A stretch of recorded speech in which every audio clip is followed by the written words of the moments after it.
দেখেন, ব্যাকরণে বলে যে রাজা কর্তা যাহা বলে তাহাই কর্ম, কিন্তু বাস্তব জীবনটা তো একটু ভিন্নতর।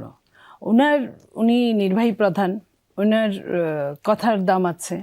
এবং আপনি যেটা বললেন যে 5ই আগস্ট থেকে এই পর্যন্ত ওনার কথাই কথা, সেই হিসেবে আমরা ধরতেই পারি যে নির্বাচনটা উনি চাচ্ছেন, উনি মানে হৃদয়ঙ্গম করেই চাচ্ছেন যে ফেব্রুয়ারির মধ্যে ইলেকশনটা হবে।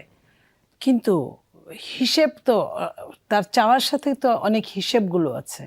হিসেবগুলো যেমন ধরেন যে আজকে যেটা নতুন আসলো যে গণপরিষদ নির্বাচন এবং নির্বাচন একই সাথে হবে, এটা অন্য দলরা মেনে নিবে কিনা, বিএনপি মেনে নিবে কিনা, এখানেও একটা ব্যাপার থাকে।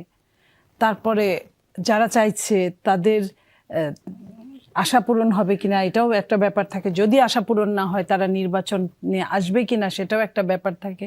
সব কিছু মিলে আমার মনে হয় যে আমরা আরও কিছু দিন দেখার আমি ইচ্ছা জ্ঞাপন করি। পাশাপাশি আমি এটা বলি যে সরকারকে সাধুবাদ যে সরকার আন্তরিকভাবে নির্বাচনটা ফেব্রুয়ারিতে চান।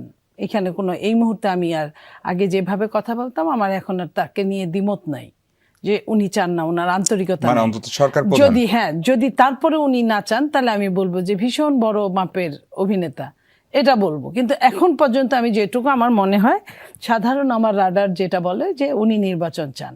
তো সেই নির্বাচন চাইলে উনি যদি চান তাহলে ওইভাবে কিভাবে দলগুলোকে খুশি করা যায়, সবার কথা শোনা যায় এবং একটা সময় নেওয়া যায়, সেটা নিশ্চয়ই উনি করবেন। এবং নির্বাচনে প্রতিবন্ধকতায় যা যা আছে সেগুলো তো যেমন আইন শৃঙ্খলা, প্রশাসন, তারপরে আপনার অস্ত্র, যেমন আজকে অস্ত্র নিয়ে কথা হলো, অস্ত্র জমা দেওয়ার ব্যাপারে আদৌ পারবেন কিনা, অস্ত্রগুলো মাঠে থাকলে নির্বাচনে কতটা বিঘ্নিত হবে সেটাও একটা ব্যাপার।